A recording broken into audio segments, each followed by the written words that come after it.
जळगाव नाक्यावरती भुसावळमध्ये इथे एक पानटपरी आहे. त्या पानटपरीवर साधारण संध्याकाळी 8:30 वाजेच्या दरम्यान 4 इसम आलेले होते.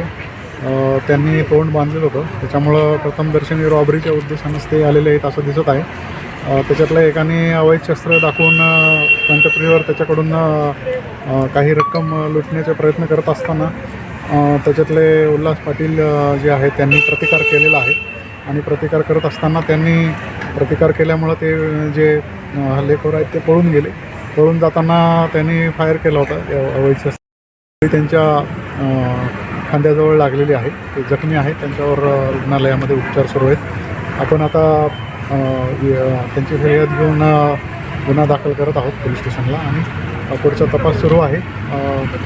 तपासात आपलं जे टीम आहेत स्थानिक गुन्हे शाखेची टीम आणि पोलीस स्टेशन्सच्या 3 टीम आपण तयार केलेल्या आहेत आणि ते वेगवेगळ्या पद्धतीनं आरोपीबद्दल माहिती गोळा करण्याचा प्रयत्न करत आहेत. तर सर काही आरोपी नाव अजून निष्पन्न झालेले नाही, परंतु आपली टीम्स त्याच्या आरोपीच्या मागावर आहेत.